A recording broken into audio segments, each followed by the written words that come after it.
Bueno, buenas tardes a todos, a todas. Una alegría poder darles la bienvenida acá desde la usina social, en esta actividad que por supuesto consideramos sumamente importante, ¿no? En ocasión estamos terminando este mes de marzo y como sabemos con una fecha tan importante como el 24 de marzo, en donde conmemoramos 45 años del último golpe cívico-militar en Argentina. Y también aprovechamos que dentro de unos días, el próximo viernes, también estamos ante un nuevo 2 de abril, en donde recordamos a los veteranos y los caídos en Malvinas, y preferimos hacerlo desde el equipo, todo el equipo de la usina legal, hacerlo desde este tema tan importante como es el derecho a la identidad, ¿no? Sin dudas que una de las expresiones más terribles que tuvo el terrorismo de Estado en Argentina tuvo que ver con la desaparición forzada de personas. Y yo creo que si bien todas las violaciones de derechos humanos son terribles en cuanto a su expresión, de su significado, la cuestión de la figura de la desaparición en sí es algo que conlleva esta idea de violación de los derechos más importantes, como es el derecho a la identidad. Por eso, estar hoy organizando esta actividad con gente que ha dedicado su trabajo y su esfuerzo precisamente a recobrar, ayudar a recobrar la identidad a muchos familiares que están precisamente luchando día a día por reencontrarse con esos familiares, ¿no? Por saber dónde están sus seres queridos. Así que bueno, es una alegría, es un honor primero contar con Ángel Chichín Ruani. Cuando hablábamos de lo testimonial me parece que es muy importante porque Chichín sufrió, por supuesto, la dictadura, fue detenido durante este tiempo, y además su testimonio sirvió también para uno de los juicios más importantes que tuvo la recuperación de la democracia, ni más ni menos que el juicio de las juntas militares, y también el testimonio que Chichín dio durante los juicios acá en Rosario, ¿no? Entre la Cámara Federal de Rosario, en las llamadas causas FESET, en sus distintos tramos, ¿no? Y por supuesto, también la alegría de contar con Juan Nobile, ¿no? Y desde ya agradecerte, Juan, por la amabilidad. Más allá de que Juan integra el equipo argentino de antropología forense, Juan también es docente de la Escuela de Antropología de la Universidad Nacional de Rosario y también del Instituto Superior del Profesorado número 22.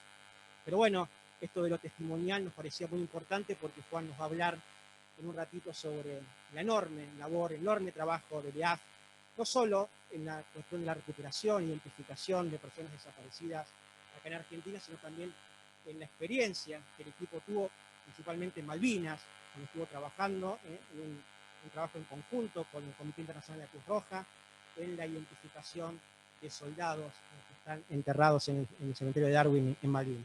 Así que bueno, agradecerles nuevamente la presencia acá en Lucina y los que nos están escuchando también desde sus casas.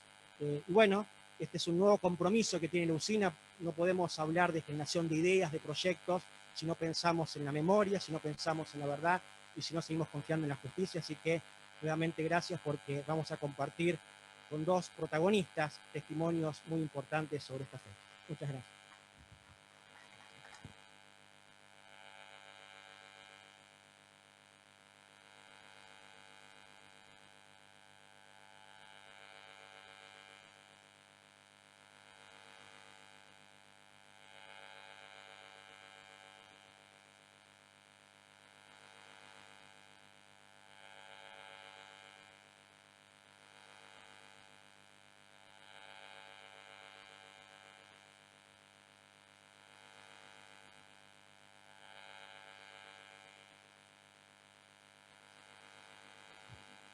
Hola, hola. ¿Está bien? Bueno, buenas tardes a todos y a todas. Gracias, Marcelo, por la presentación. Gracias, Juan. Haciendo un poquito de historia, nosotros debemos este trabajo desde marzo del año pasado. Me acuerdo cuando Matías, también Marcelo, se acercaron para ver qué podíamos hacer en conmemoración del 24 de marzo, o de marzo, porque hoy todos hablamos del mes de la memoria. Es muy difícil sintetizar un día como el 24, más allá que tiene su cúmulo y apreciaciones. Es todo el mes de marzo para recordar el día del golpe genocida del 76. Y yo le decía que un poco algunos, los testigos, los querellantes, estamos un poco diríamos, no diría cansado, pero que reiteramos muchas veces lo mismo. Personalmente yo empecé a declarar en la justicia federal en 1983, en septiembre, estando detenido en Rawson todavía.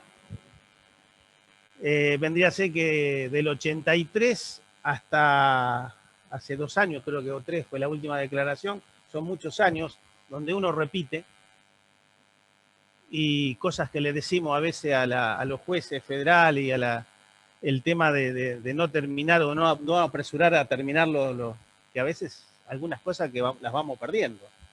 No es lo mismo declarar en el 83 o en el 85, cuando declaré en el juicio a las juntas, que hacía un par de años, 6, 7 años, de que habíamos pasado lo que habíamos vivido. En el caso de Conrado Galdame, que fue el asesinato más paradigmático acá en el Servicio de Inteligencia de Rosario, que se produjo en diciembre del 78. Yo cuando lo empecé a declarar en el 83, no hacía 5 años, ¿cierto? Y en el juicio de la Junta hacía 5 años. Por lo tanto, era mucho más verosímil y eran una cantidad de denuncias que venía, diríamos, que si lo vemos de ese lugar, los testimonios fueron de hace mucho tiempo. Los familiares, que tienen mucho que ver, y los testimonios no fueron solo de la justicia cuando quiso escucharla, porque en un tiempo no la escucharon nunca, pero empezaron con la Cruz Roja, cuando empezó a entrar en abril del 77 a las cárceles, empezaron y muy importante, con la llegada de la Comisión Interamericana de Derechos Humanos en el 79, en la misma escuela que iban los familiares a declarar, en la misma escuela que desaparecieron compañeros y familiares de compañeros que fueron a declarar, en la misma cola de entrevistas. O después, sí, que yo creo que hay un momento culmine o que se parte la cuestión de la dictadura, que fue en abril del 82 con Malvinas, ¿cierto? Entonces, donde ahí sí hay un avance muy grande en la justicia federal, empezar a tomar algunas denuncias, bueno, y después con la llegada de la democracia, empezamos, sí, al llamado que hizo el gobierno de Alfonsín y la creación de la CONADEP, a empezar a declarar.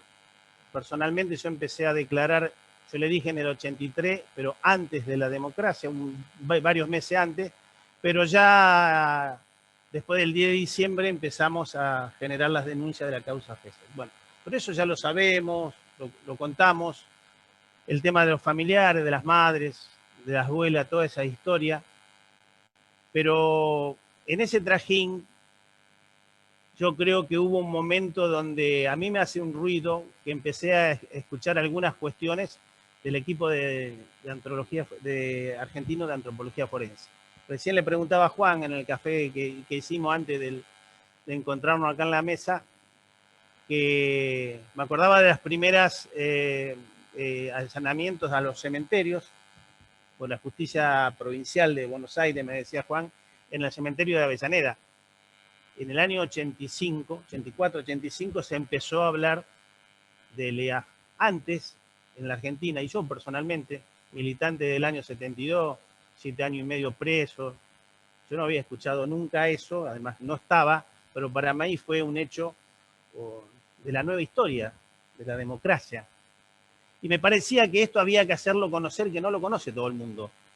De empezar a poner en ciertos lugares aquellos que trabajaron, no durante la dictadura, posteriormente con la democracia, y que hacer un trabajo muy difícil, que es ponerle el nombre a los cuerpos de los desaparecidos que nos encontrábamos. Era una nebulosa muy grande de lo que teníamos, lo que estábamos presos con el tema de los desaparecidos, aunque sabíamos que desaparecían. Muchos sabíamos dónde podían estar por versiones de que se sabía a medida que iban siendo detenidos, presos, compañeros durante el año 78, 79, compañeros que fueron detenidos en el año 80, 81. Por lo tanto, esa nebulosa se iba aclarando, pero yo cuento la última anécdota antes de darle lugar a Juan y todo su trabajo. El 3 de diciembre salimos de Rawson, 80 y pico de presos detenidos por consejo de guerra, no habían hecho consejo de guerra.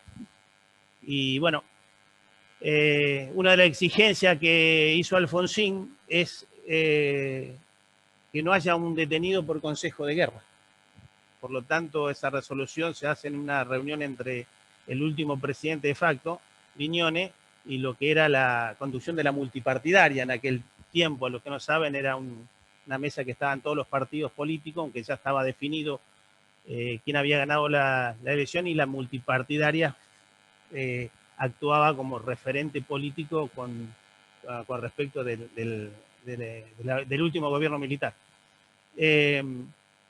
Cuando salimos, que fuimos en colectivos desde Rawson a Buenos Aires, íbamos parando en cada ciudad haciendo declaraciones, porque fue una salida colectiva muy importante y había gente, detenidos políticos, compañeros de todo el país, de Chaco, de Córdoba, de Misiones, de Entre Ríos, Santa Fe, de Buenos Aires, de Santa Fe provincia, digo. Y recuerdo que al llegar a Retiro, se hizo una movilización con más de 10.000 personas que nos estaban esperando al obelisco. En el obelisco nos esperaban las madres de Plaza de Mayo. Yo nunca había visto una madre de Plaza de Mayo. Había leído, pero nunca la había visto. Recuerdo que entrando en Plaza de Mayo, perdón, ahí en el obelisco, y me para una madre, y me abraza, me saluda, y me dijo que ella me muestra una foto y me preguntó si yo lo había visto en alguna de las cárceles que había estado. Me preguntó en cuántas cárceles. Yo estuve en un circuito turístico muy importante, estuve en 6 cárceles, por lo tanto estuve en bastantes lugares. Y yo le dije que no lo había visto. Mientras hablábamos, se me cae una ficha muy grande y un gran silencio diciendo la distancia que nos faltaba, porque ya para ese tiempo sabíamos que no lo íbamos a ver más. Más allá que sabemos que hubo desaparecidos con vida hasta quizás mitad del 84, ¿sí? De 1984, porque hubo llamadas telefónicas a algunos familiares. Por eso es otro tema. Y me parece que en esa nebulosa que se fue abriendo, la aparición del equipo de antropología forense, con el tema de todas las denuncias que se venían haciendo, con el juicio a los comandantes, yo creo que fue una cosa muy, muy importante. Quizás históricamente no se le da por el proceso político, cómo terminó el gobierno de Alfonsín, con el tema de Menem y la que perdonó a todos, que largó a los militares, a los que había condenado el juicio a las juntas.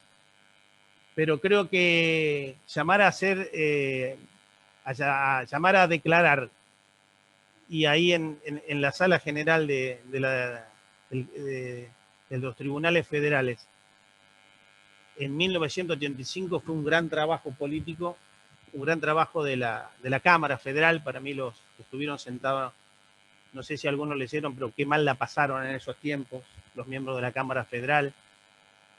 No hace mucho salieron en los diarios contando todas las cosas, los apriete y los intentos coercitivos para que no sigan adelante con los juicios.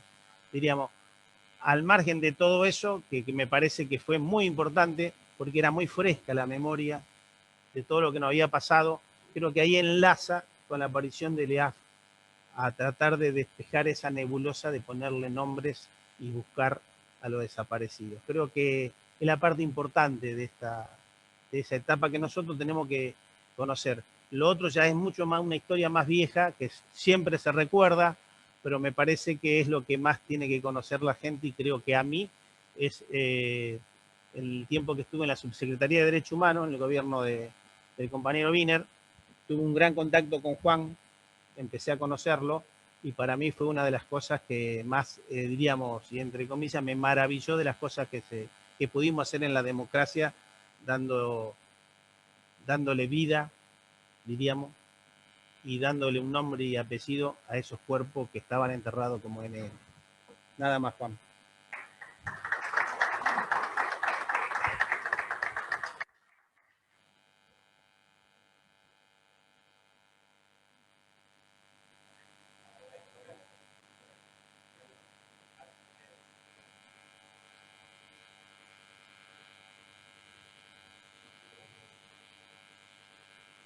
muy estético.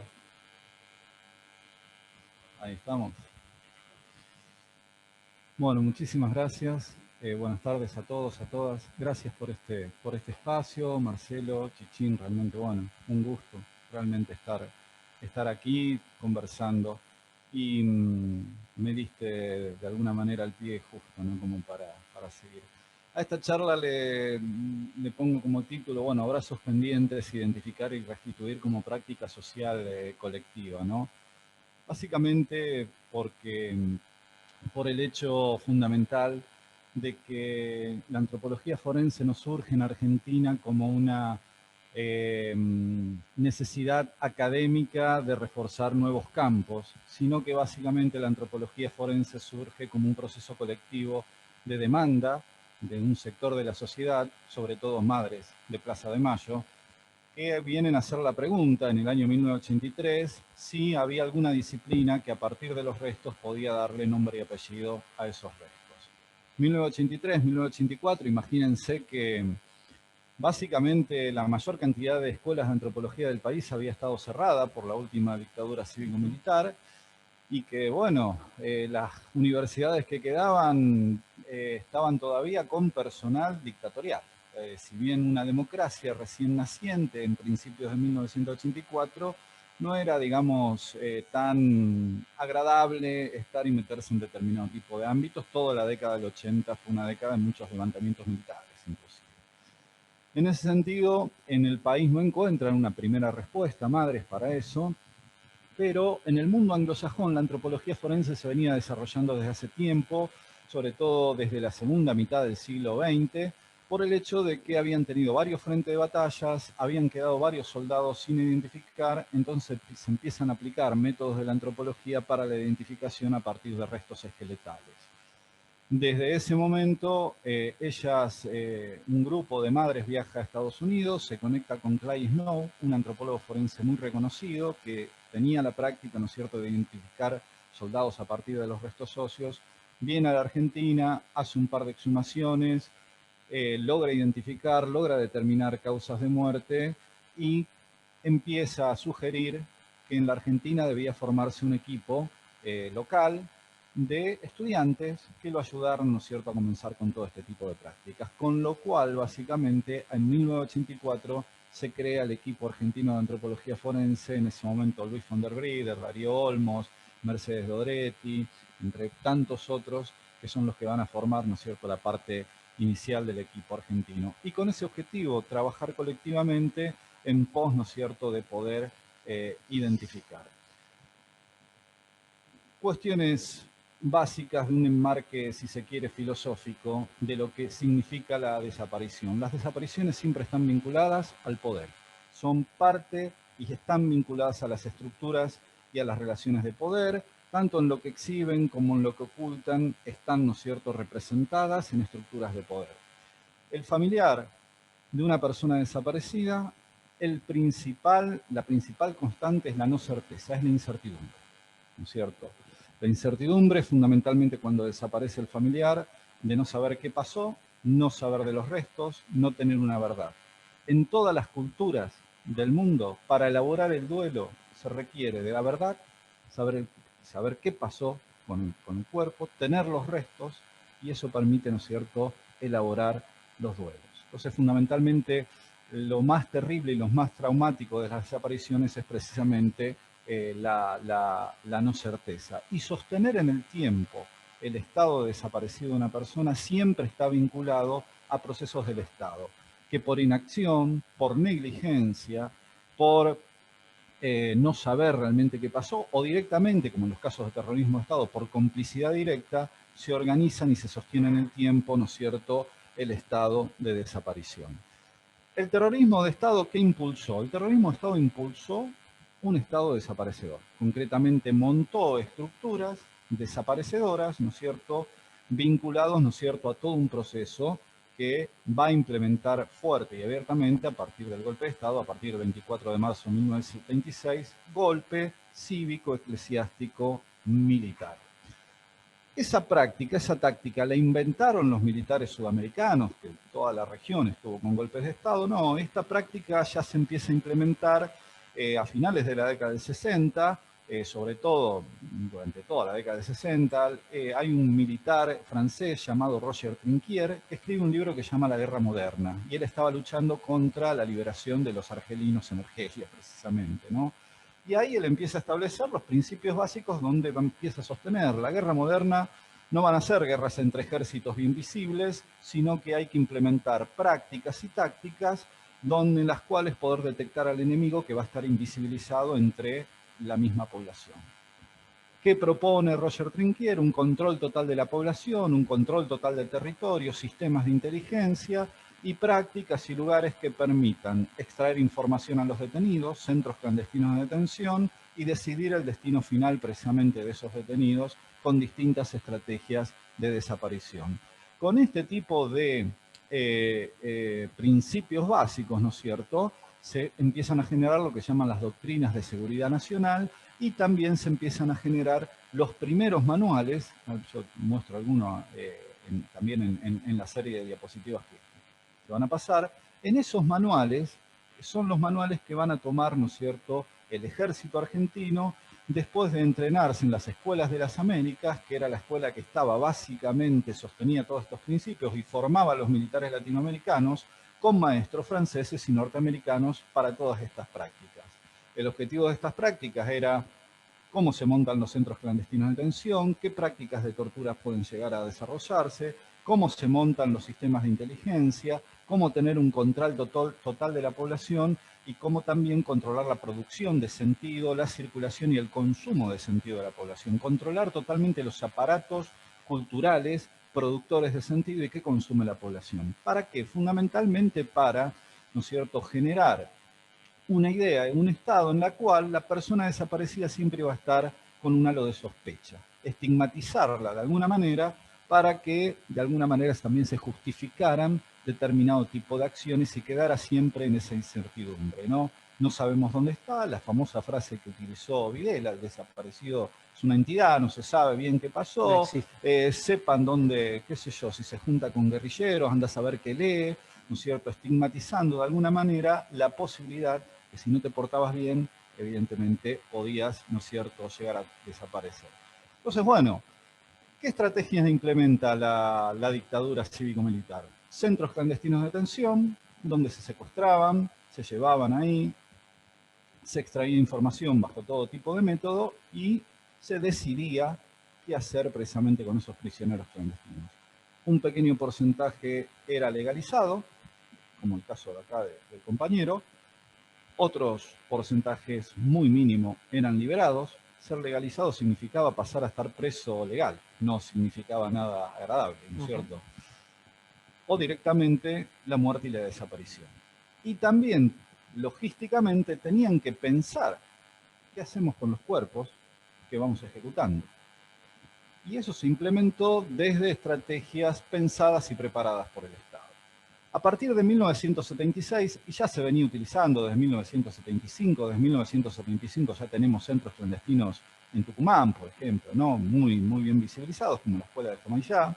1976, después de esa práctica que fue el operativo de Independencia, empiezan a implementarlo en todo el país, el control territorial, los sistemas de inteligencia, las áreas, las zonas, las subzonas, donde toda persona era vigilada. Toda. Vos ibas a pedir un trabajo y eso el archivo intermedio lo tiene, y te hacían un estudio social donde preguntaban con quién te juntás, viene mucha gente, qué música escucha, participa de actividades sindicales, etcétera, etcétera, donde se tenía un archivo de cada una de las personas, ¿no es cierto?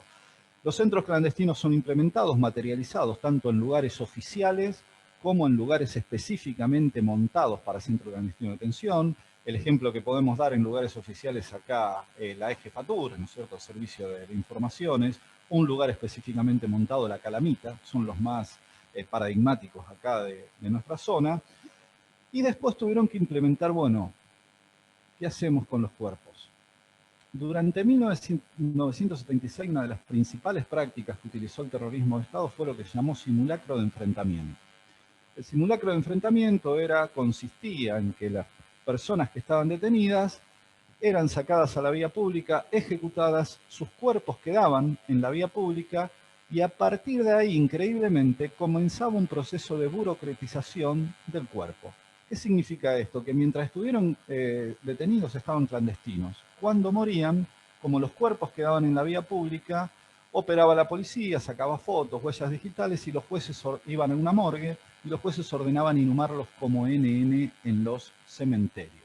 Bien, el primer lugar de trabajo para nosotros son los cementerios y las tumbas NN, por esta práctica que tenía una doble funcionalidad para las autoridades, ¿no? Tenía la funcionalidad de que ellos ponían que habían sido enfrentamientos. Si uno lee la prensa desde 1976 a 1978, va a haber enfrentamientos todos los días, en todos los diarios del país sale, hubo enfrentamiento en tal calle, en tal intersección, había páginas enteras de enfrentamientos en todo el país.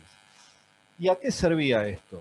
Que si uno de los fundamentos que había tenido el golpe militar era combatir contra la subversión, esto le hacía una propaganda, estaban combatiendo y estaban ganando esa pelea contra la subversión. Y por otro lado, la otra funcionalidad que tenía, que no se hacían cargo de los cuerpos. O sea, los cuerpos iban por una vía burocratizada, ingresaban como NN en los cementerios más cercanos, ¿no es cierto? Las tumbas anónimas, las tumbas NN, son los primeros sitios que vamos a tener, ¿no es cierto?, que trabajar como antropólogos forenses. ¿Qué otra práctica implementan? Implementan también, y sobre todo esta práctica más implementada a partir de 1977, 1978, la práctica de inhumar clandestinamente en los mismos centros clandestinos de detención. O sea, la práctica de ejecutar a los detenidos e inhumarlos en los mismos sitios que funcionaron como centros clandestinos de detención. Aquí un poco cambia la estrategia de desaparición por el hecho que se estaba organizando un mundial de fútbol. No podían mostrar tan mediáticamente la cuestión de estamos enfrentándonos todos los días, entonces las desapariciones se hacían totalmente clandestinas. Evidencias de inhumaciones clandestinas en la República Argentina tenemos en el Pozo de Arana, en La Plata. Esto había sido declarado por Julio López cuando excavamos todo el patio de la comisaría de Arana. Había varias fosas de quema de cuerpos de detenidos que pasaron por este centro clandestino de detención. En el ex batallón de arsenales Miguel de Ascuénaga de Tucumán, 5 fosas enormes, cantidades de cuerpos muy altas, ¿no es cierto?, en un mismo centro dependiente del ejército, dependiente de las Fuerzas Armadas. Esta práctica la tenemos evidenciada en Puente 12, un centro clandestino que se llamó El Banco, en La Matanza, en Buenos Aires, y esta práctica la tenemos evidenciada acá en la provincia de Santa Fe, en lo que se llama Campo San Pedro, cerca de Laguna Paiva, centro norte de la provincia de Santa Fe, un campo que sirvió como campo de entrenamiento de las Fuerzas Armadas desde 1970, que era un campo de un teniente coronel de apellido Rolón, se lo conoce ese campo también como Campo Rolón. Había fosas de inhumación clandestina de personas que habían estado detenidos acá en el centro clandestino de detención de la Calamita, ¿no? Esto dicho por Constanzo, un represor que está, ¿no es cierto?, detenido y con varias perpetuas encima, que había indicado, entre otros testimonios, que los últimos detenidos de la Calamita habían sido inhumados clandestinamente en Campo San Pedro. Y la otra práctica que implementan para la desaparición son los vuelos de la muerte. Y los vuelos de la muerte los tenemos de alguna manera evidenciados tanto por testimonios, porque como algunos cuerpos víctimas de esos vuelos aparecieron en las costas de Argentina y Uruguay, y esos restos ingresaron como NN en los cementerios más cercanos, sobre todo en los partidos de la costa de Buenos Aires. Hemos excavado varios cementerios, entre ellos hemos encontrado el cuerpo de Azucena Villaflor, de las monjas francesas, ¿no es cierto?, como víctimas de vuelo de la muerte, cuyos cuerpos aparecieron, ¿no es cierto?, en estas costas. Ese camino, ¿no es cierto?, había que desandarlo, había que saber esa sistemática que nos iba a guiar dónde buscar precisamente esos cuerpos. Esto tenía que organizarse colectivamente también, y había que generar prácticas antropológicas para toda esta búsqueda. O sea, teníamos que plantear, primero, que no fue el exceso de algunos, sino que fue un plan sistemático. Bien, como primera hipótesis de trabajo, fue un plan sistemático que estuvo estructurado, que montó lugares y montó estrategias para hacer desaparecer. ¿Dónde vamos a buscar como arqueólogos forenses? No podemos ir por todos lados. Tenemos que, a partir de esa primera hipótesis, saber que los cuerpos pueden estar como NN en las tumbas anónimas en los mismos centros clandestinos de detención. Bien, y a partir de ahí implementar prácticas arqueológicas. ¿Para buscar a quién? El primer paso había que dar. Teníamos que tener perfectamente determinado el universo de personas desaparecidas de la República Argentina. Y por eso era un trabajo también que demandaba la práctica colectiva. Se escribe, se genera la CONADEP, se escribe el Nunca Más, se hacen entrevistas a todos los familiares para saber cuándo, cómo, qué características físicas tenía su familiar desaparecido, ¿no es cierto? Como para qué. Fundamentalmente para empezar a establecer a partir de los restos que encontrábamos hipótesis de identidad. La identificación requiere de una comparación entre algo de lo que no dudamos y restos que, los restos esqueletales son todos similares si no tenemos y no empezamos a generar hipótesis que nos permitan de alguna manera tratar de establecernos ciertas identidades a partir de esos restos. Para eso, este antropólogo forense norteamericano, bueno, y con la formación ya del equipo argentino de antropología forense, empieza a establecer, ¿no es cierto?, todas estas bases de trabajo que hacen fundamentalmente, ¿no es cierto?, a tener la investigación preliminar como la primera etapa de trabajo fundamental, la práctica arqueológica forense, que estaba destinada a recuperar los restos con método arqueológico. Hay una foto, que es, bueno, esta foto, Chichín, que vos decías, donde las primeras prácticas de exhumación los ordenaron los gobiernos provinciales en los tablones de NN que había en el cementerio de Avellaneda, en el cementerio de San Vicente, por ejemplo, y se hicieron con retroexcavadoras, se levantó todo, se dejaban los restos expuestos en una sábana en el centro del cementerio y se invitaba a los familiares a que pasaran a ver si identificaban algo. Eso fue, de alguna manera, no sé si la logran ver, esta foto recorrió. ¿Y a qué apuntaba esta foto, básicamente? Esta foto apuntaba concretamente a decir, no hagan nada, esta foto es de 1984, no hagan nada, ya está, ¿qué van a seguir buscando? No se puede hacer nada a partir de esto.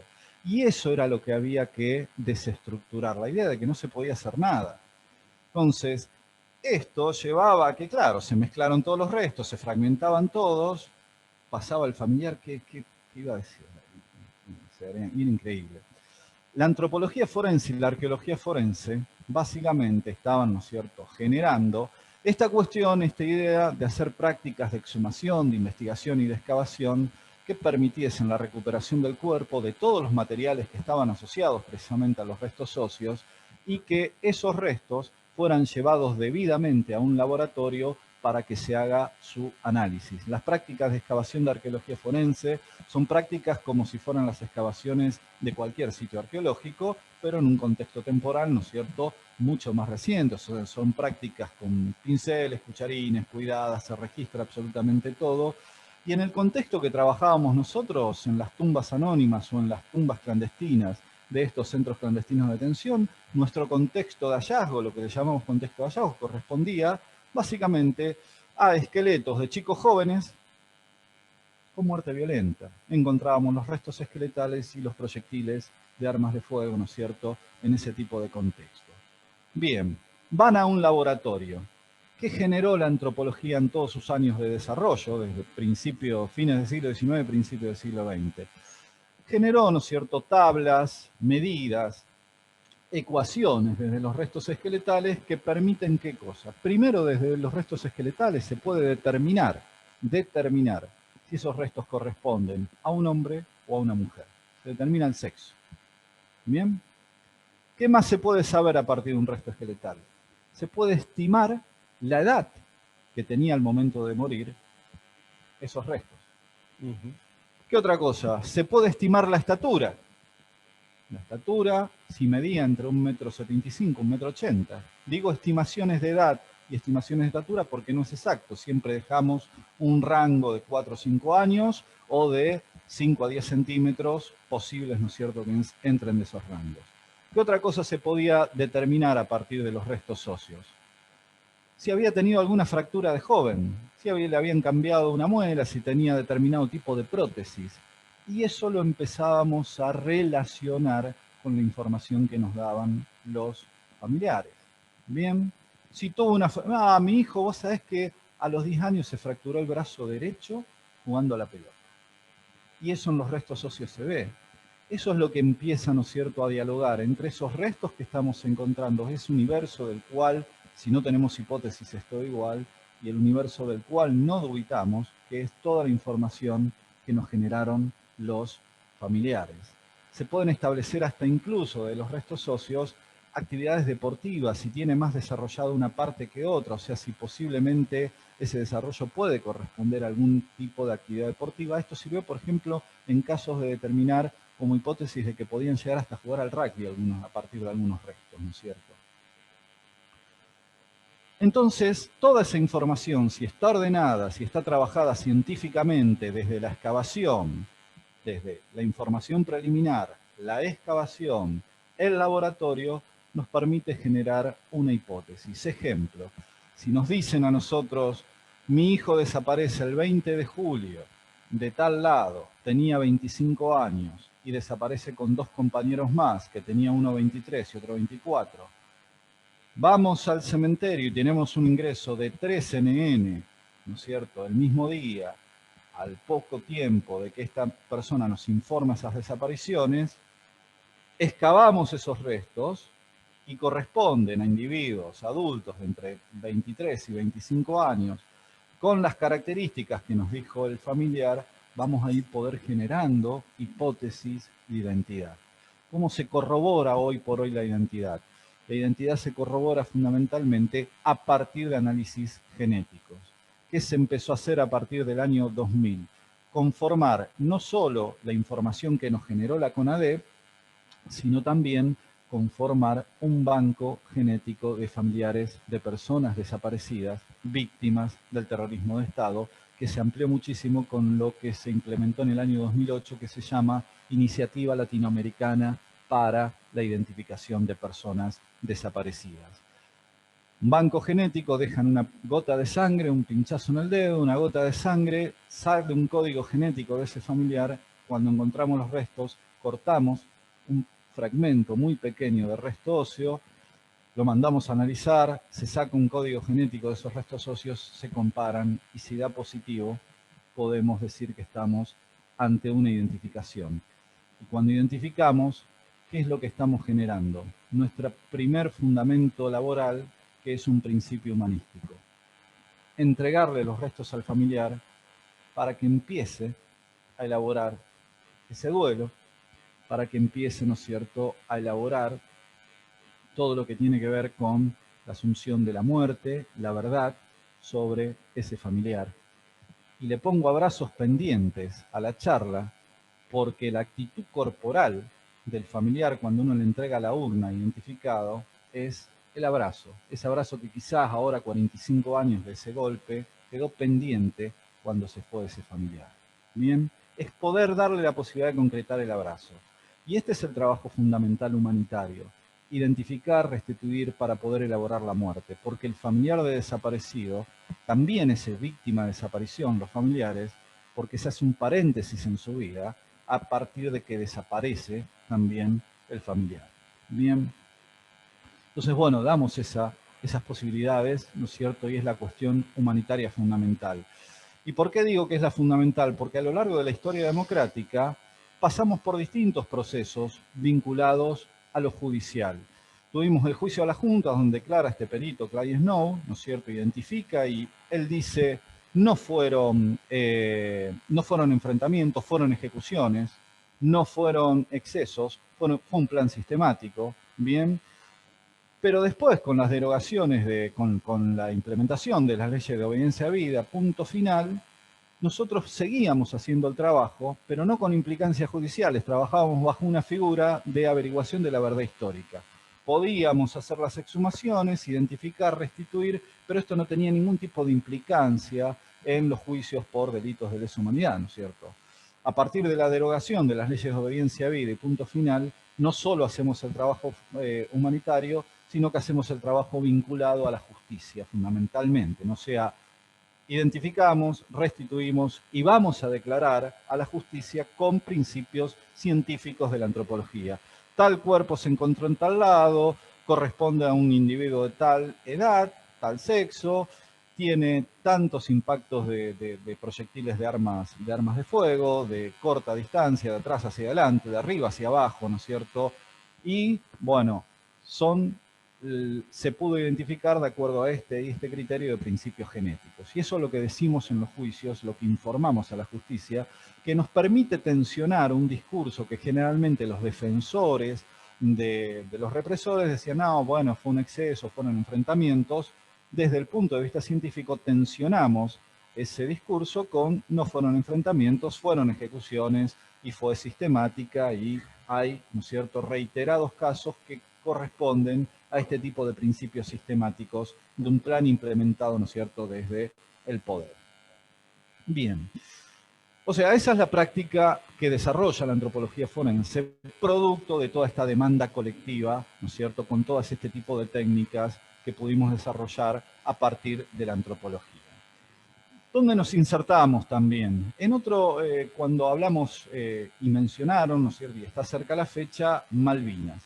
Malvinas también de alguna manera se requiere la presencia de equipo por una demanda social. Familiares de soldados y militares caídos en Malvinas, en el cual había un cementerio Darwin que tenía, ¿no es cierto?, 117 tumbas sin identificar, con la leyenda soldado argentino solo conocido por Dios, y a partir de los años 2004, 2005, 2006, las agrupaciones de excombatientes empiezan también a preguntar si había posibilidades de identificar esos restos para que cuando vayan los familiares a Darwin pudieran saber dónde estaba exactamente su familiar, y en vez de esa leyenda que tuvieran nombre y apellido.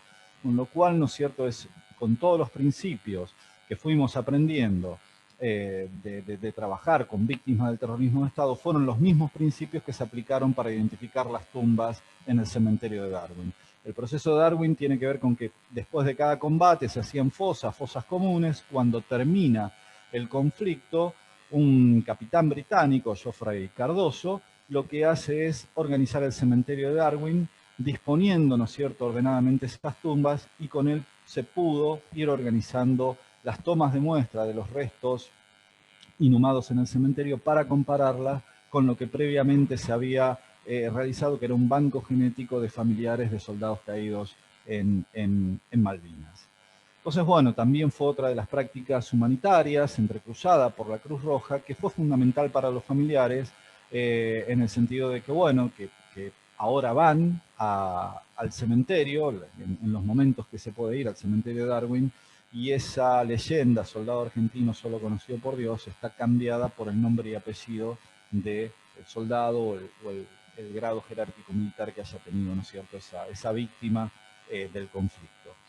El equipo argentino, a partir de implementar, ¿no es cierto?, estas estrategias de búsqueda, empieza a ser reconocido en varios lugares del mundo, a ser requerido su trabajo en varios lugares, y hoy prácticamente trabajamos con la misma sistemática en 50 países, en los cuales también conflictos étnicos, religiosos, políticos, catástrofes que hayan dejado una gran cantidad de personas desaparecidas, solicitan, ¿no es cierto?, la intervención. Bien. Y también se trabaja como vedores internacionales en lugares que son muy conflictivos y que tienen de alguna manera un halo de dudas muy fuerte las fuerzas que están dedicadas también a la búsqueda. En el caso de México, por ejemplo, Ayotzinapa, los familiares de Ayotzinapa solicitaron la presencia del equipo porque se planteaban una gran cantidad de dudas sobre las fuerzas que estaban buscando los restos de los chicos desaparecidos de Ayotzinapa. Bien. Y también desde hace ya unos 6 años, también empezamos a trabajamos en todo lo que se llama delito de lesa humanidad, y bueno, con desapariciones recientes, o sea, el tema o lo que puede ser llamado, ¿no es cierto?, la tragedia de las desapariciones, lamentablemente no terminó con la democracia, sino que en democracia, y por eso digo que siempre las desapariciones están vinculadas al poder y tienen que ver con el poder, ¿no es cierto? Hay personas desaparecidas en democracia y hemos trabajado en varios casos en los cuales hay toda una serie de elementos, ¿no es cierto?, que están vinculados a esto que yo planteaba al principio, que sostener el estado desaparecido de una persona tiene que ver con las estructuras que se vinculan, ¿no es cierto?, con el poder. ¿Y en qué sentido? Yo le llamo como estructuras desaparecedoras. Bien, ¿en qué sentido? Muchas veces y esto ya en democracia, cuando se sostiene en el tiempo el estado de desaparición de una persona, generalmente en esos casos están vinculadas fuerzas de seguridad en el hecho de la desaparición.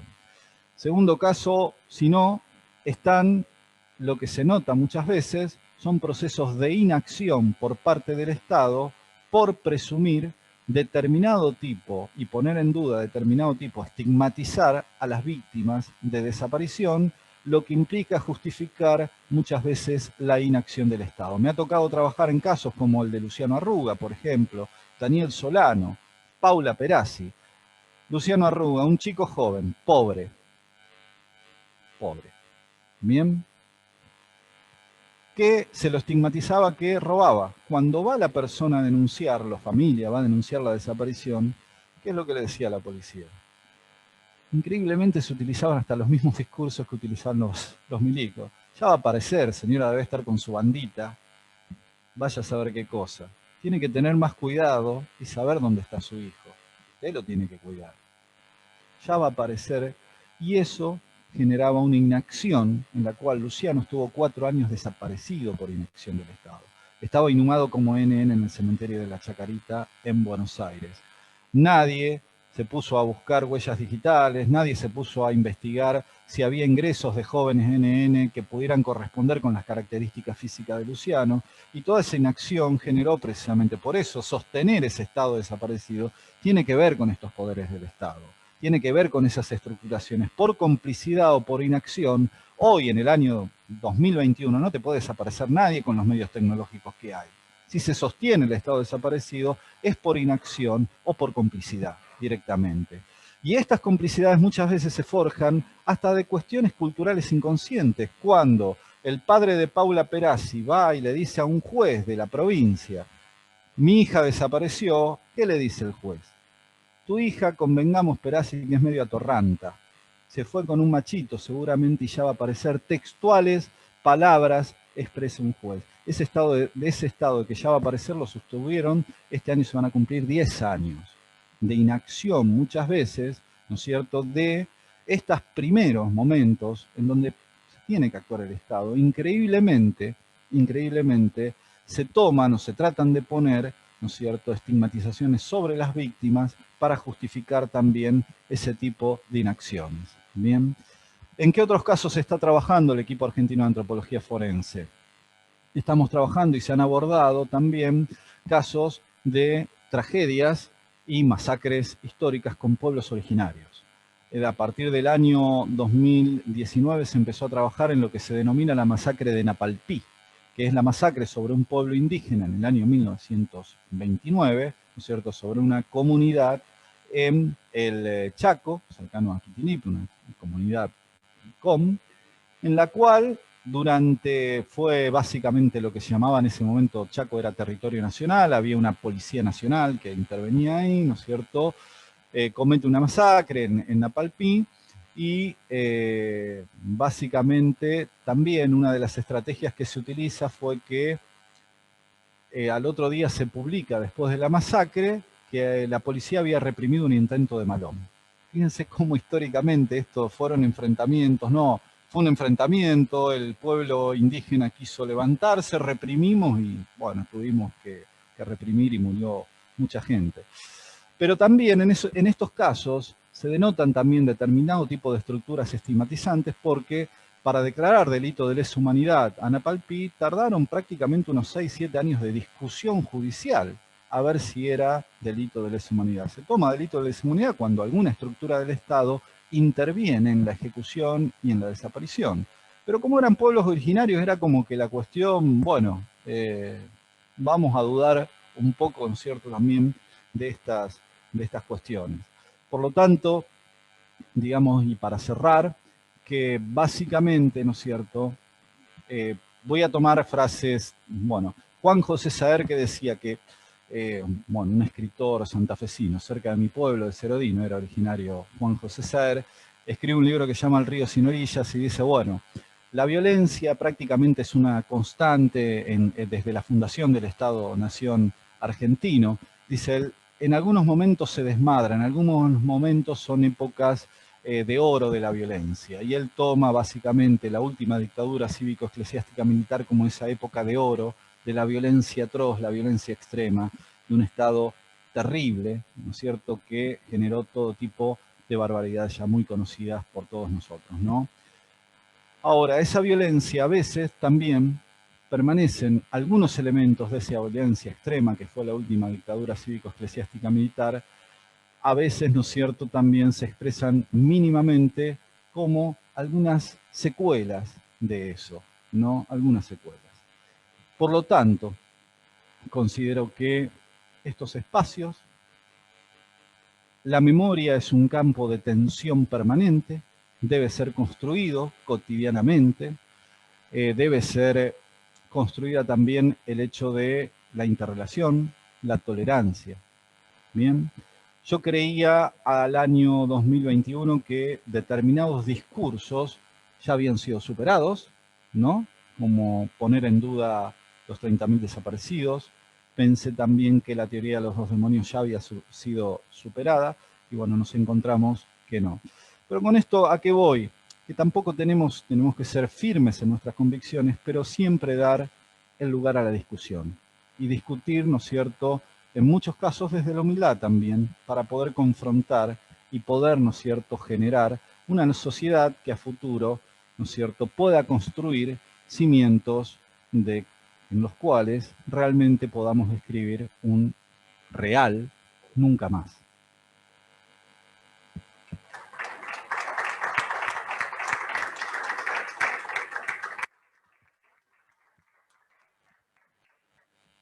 Yo dejo abierto para todo tipo de preguntas, consultas, los que le ha generado de interés para usted.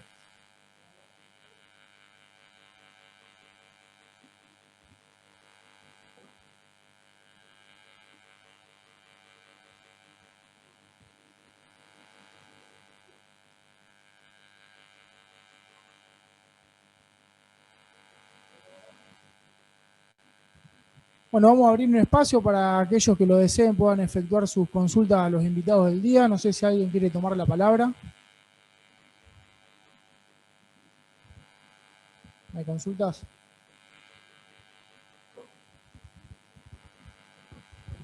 Primero, bueno, agradecerle a ambos por disertar junto a nosotros aquí en la usina. La verdad que pero muy interesante poder charlar esto. La verdad que cuando Chichín y Marcelo propusieron la actividad, es algo de lo que hay que hablar. Tenemos que aprender de todo esto que creemos que se habla poco, y todas las nuevas generaciones tenemos que estar al tanto de todo este trabajo y este gran trabajo que se ha hecho.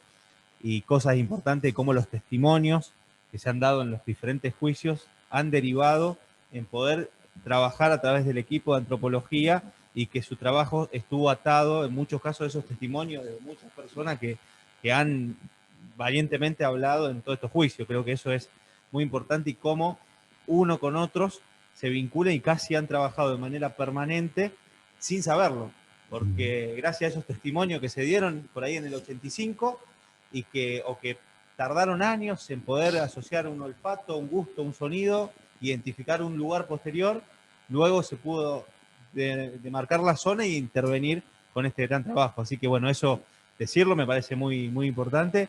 Y una de las preguntas más que quería hacer, más que nada pensando en la actualidad, fue cómo fue el desarrollo de esos primeros equipos, las dificultades que habrán tenido para poder empezar a trabajar, las limitaciones que habrán tenido, y si han estado, por lo menos conociendo para atrás, ¿no es cierto?, limitado en poder trabajar y en poder avanzar en el descubrimiento de la verdad. Digamos que, bueno, al principio, imaginen que en 1984 trabajar en esto requería de miles de cuidados. Y también había hasta, yo creo que las estructuras de poder de ese momento es como que no la vieron venir. Como que pensaron de que no se iba a poder hacer mucho, se iba a poner, ¿no es cierto?, permanentemente en duda cualquier tipo de esbozo, por esa foto que mostrábamos, ¿no?, de los restos. 1984, yo creo que fue para todos y todas el gobierno de Raúl Alfonsín, en ese sentido,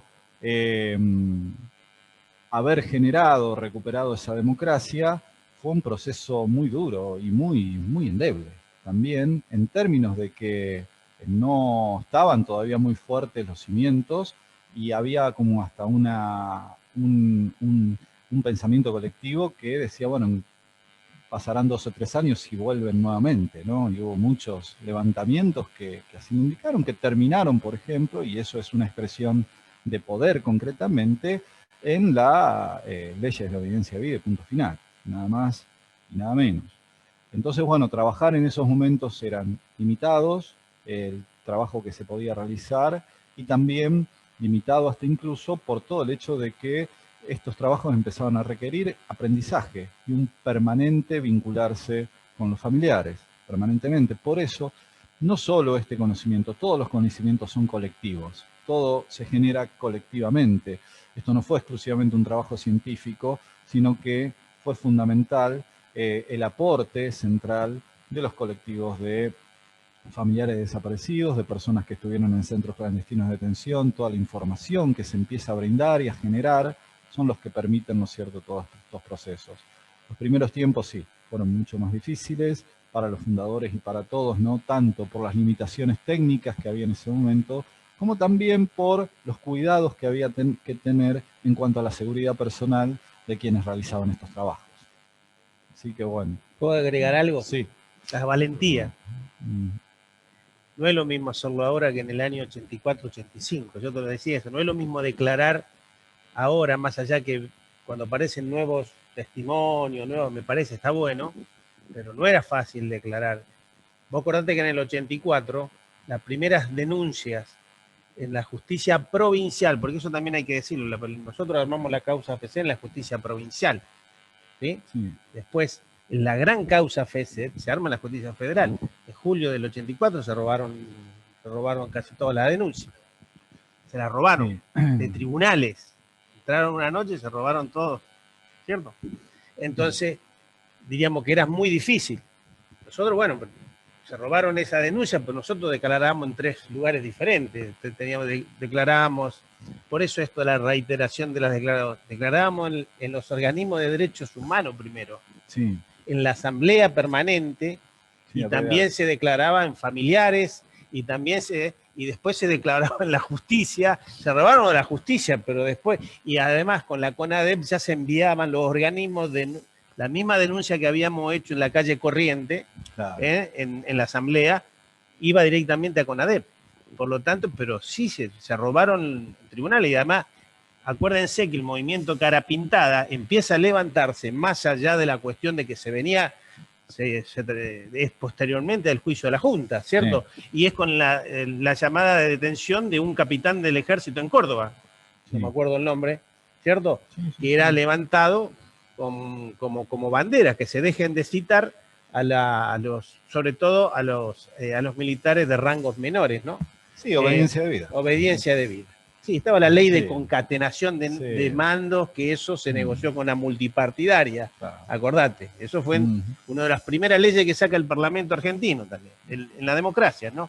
Hay una ley porque negocia, Alfonsín tampoco quería la multipartidaria, que quede la autoamnistía que se hicieron ellos, que no se la aceptaba, hicieron una ley de autoamnistía a los militares, ¿te acordás? ¿Cierto? Y después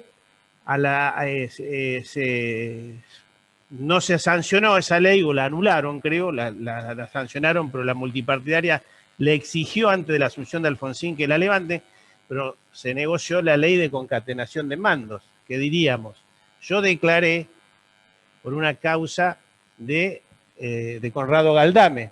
Conrado Galdame lo mató la patota acá de FESED. ¿Y de dónde dependía de la patota de FESED? Del segundo cuerpo de ejército. Y el segundo cuerpo de ejército, ¿dónde venía? Del jefe del ejército. Por Conrado Galdame, en el juicio a las juntas, se lo declaró, se le dio perpetua a Viola, que era el jefe de Viola no sabía ni quién era Conrado Galdame. Recién en los juicios de lesa humanidad, cuando se toma se renuevan los juicios, se hace la causa FESED con juicio y van los que lo mataron, ¿cierto? En esto. Pero hay una gran diferencia y no era fácil en los momentos que trabajaron ellos o se hacían los testimonios, ¿no? Yo quería simplemente acotar, me pareció muy interesante lo que comentabas vos, Juan, de esto de ser llamados por la justicia, ¿no? Porque los primeros años post-dictadura fue una cuestión más voluntaria, una cuestión, pero incluso recordaba que varios casos que llegan, por ejemplo, a instancias internacionales, la Corte Interamericana, que habla, ¿no? Muchas veces de los derechos de los familiares de las víctimas a conocer la identidad, entonces obliga a los estados como medida de reparación a continuar la investigación y a dar con la identidad de las personas desaparecidas. Es decir, no es que solamente dice, bueno, el Estado fue responsable, sino que lo obligo a continuar. Entonces me parece que el trabajo del equipo también tiene que ver como un auxiliar de la justicia en esa obligación que pesa ahora sobre los estados de saber qué pasó y de investigar fundamentalmente qué pasó con los cuerpos. Y quería también, Chichín, brevemente, y aprovechando que siempre es importante contar con tu testimonio, muchas veces es difícil, frente a la magnitud de la violación a derechos humanos, hablar de la palabra reparación. Entonces te quería preguntar, vos has comentado y tu testimonio, en el juicio de las juntas, ¿vos lo sentiste como una manera de, digamos, de reparación, de poder dar tu palabra, de poder contribuir al esclarecimiento de la verdad? ¿Y cómo lo ves con el paso del tiempo? Porque también has seguís ocupando funciones en el ámbito del Estado. Digamos, ¿cómo fue esto construir a partir de esto, ¿no? A partir de tu testimonio? Bueno, ¿cómo veías vos esta cuestión de la reparación, ¿no? Yo diríamos que, sí, linda pregunta, Macejo, ¿no? ¿Cierto? Yo la reparación, primero que yo no lo tomo solo, primero que hay un montón de compañeros que no nos victimizamos por lo que nos pasó porque venimos de la militancia política. Y nosotros sabíamos que en la militancia política del 70 nos podía pasar lo que nos pasó. Hay una fuerte puja con los organismos de derechos humanos al principio de la democracia que parecía que nosotros estábamos detenidos porque los familiares no sabían por qué estaban detenidos. Nosotros estábamos detenidos por militancia política. O sea, en una organización política revolucionaria que tomaba las armas, como guerrillero, como militante del Partido Comunista, como radicales que hubo, como peronistas sueltos, como miembros de las facultades, profesores, que se cerraron facultades, decía él, la de psicología acá, ¿cierto? En todo lado. Por lo tanto, diríamos, yo la reparación me lo da la democracia y la posibilidad de un nuevo país. Después, sí, en la medida que yo dejé de contar mis compañeros muertos cuando llegué al número 50. Los contaba. Después no tenía sentido. Fueron más de 50 de los que yo milité y conocía. Pero bueno, para mí la reparación es la memoria, es parte de lo que es el mes de marzo, es los juicios de lesa humanidad, la gente en las calles, la democracia, con todas las dificultades, con todas las debilidades, con los avances y el retroceso. Quizás yo personalmente tomo la posibilidad de la reparación con un país mucho más justo.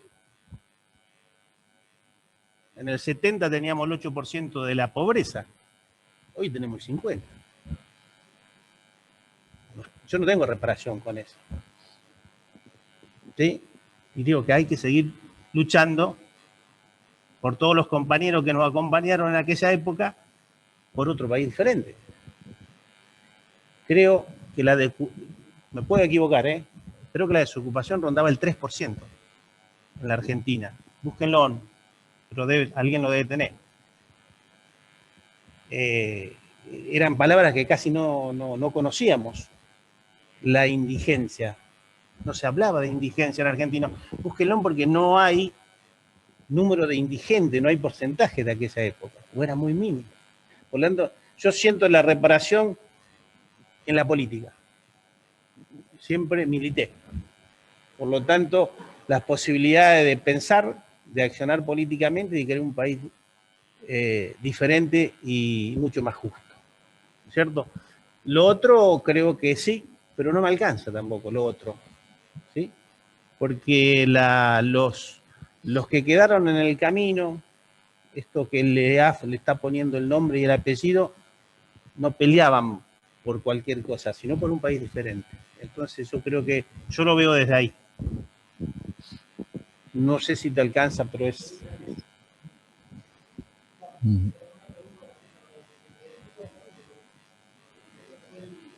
¿Está prendido ahí? Hola, ahí está. Una pregunta para Juan. Desde el equipo de antropología, ¿cuál fue el trabajo que en lo personal o se te dificultó más o por ahí te llegó más a vos en lo personal? Hablando, perdón, de un caso concreto o algún, si se puede. Yo, cuando, bueno, es como un poco los primeros trabajos son los que más impactan también por el hecho de adentrarte en esa práctica. Mi primer trabajo fue en mi ciudad, en San Lorenzo, con las derogaciones de las leyes de obediencia a vida y punto final. Empezamos a trabajar allí, en el cementerio de San Lorenzo, y, sí, 2004, 2005. Y haber hallado, identificado, sí, y conocer a los familiares es muy, muy fuerte eso, ¿no? Y a partir de ahí trabajé en el ámbito del país, en todo el país. Trabajé en centros clandestinos como Campo de Mayo, La ESMA, bueno, acá en toda la zona, en la Calamita, en varios cementerios de aquí. Uno de los primeros trabajos que me impactó mucho fue el del Pozo de Arana también, porque eso lo había declarado Julio López, de que en Arana se ejecutaba y se enterraba gente. Y después de la declaración de ley empezamos a hacer los primeros trabajos con él desaparecido. Y el circuito de La Plata todavía seguía, el hecho de que había desaparecido Julio nos llevó también a que nos dieran determinado tipo de protección especial a todos los que trabajamos ahí. Y me impactó mucho el contexto de hallazgo, ¿no? Arana lo que hacían era hacer pozos y quemar los cuerpos. Era una práctica y quemar los cuerpos y con neumáticos de automotores, con leña, con combustible. Y había también muchos restos de bebidas alcohólicas en esas fosas, ¿no? Y entonces era como que estaba tan evidente el contexto arqueológico que inmediatamente vos te imaginabas que hubo gente que pasó la noche entera ahí quemando, revolviendo, bebiendo y tirando lo que bebía, ¿no es cierto?, adentro también de las fosas. Y esta práctica de quemar la chequeamos, se evidenció también en Tucumán, en Puente 2, en el banco. Y era muy... una cantidad de hallazgos que prácticamente era muy notorio, ¿cierto?, a la vista, ¿no? Y también me impactó mucho ese trabajo. Después de dificultoso, los lugares que tienen mucho terreno, Campo San Pedro, tiene 500 hectáreas, tuvimos que ir a explorar, y bueno, estuvimos unos cuantos meses ahí. El día a día que no hallás, no tenés hallazgos, es bastante difícil de sobrellevar, pero bueno, cuando tenés hallazgos es importante, ¿no? Y los casos más difíciles, quizás porque los de dictadura tienen un determinado tipo de sistemática, los casos de desapariciones recientes, y en eso las víctimas de desapariciones recientes expresan exactamente lo mismo que las víctimas de desapariciones de dictadura. Dicen, no sube más nada, no le di el abrazo, la incertidumbre, saber qué pasó. Y son más difíciles de ubicar porque prácticamente tenés, no sé, muy poca información a la cual poder acceder para empezar una búsqueda, cuando se sostiene mucho tiempo el estado desaparecido de esa persona. Entonces, bueno, son casos difíciles. Después, mientras uno está en campo, mucha cuestión es técnica y los restos los trabajas técnicamente. Cuando identificás, empezás a ver la foto de esa persona que identificás y empieza la relación con la familia y bueno, ya ahí es como que manejas la emoción, cada uno la maneja como dentro del equipo como considera. Bueno, no sé si alguien más tiene para...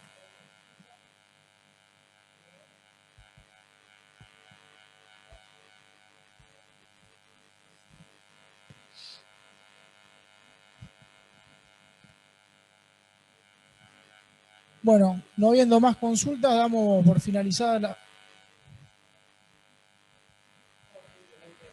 modo de cierre, agradecer nuevamente a No, Chichín, a Juan, la amabilidad, agradecer, bueno, a Matías, por supuesto, a todo el equipo de la usina legal por siempre el apoyo a estas actividades que, como vimos, son tan importantes en esta fecha también, ¿no? Tanto el 24 de marzo como el 2 de abril.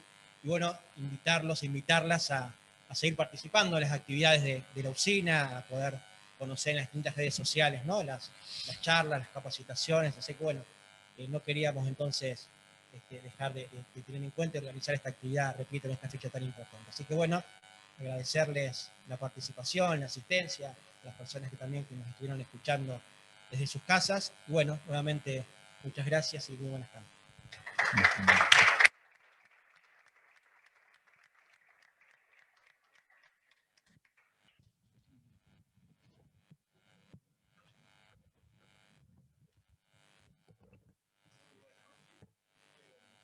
Bueno, gracias. Gracias, Juan. Es cuestión de empezar eso. Muy bueno. Muchas gracias. Muy bueno. Matías, después muy bien. ¿Cómo le va, Marco?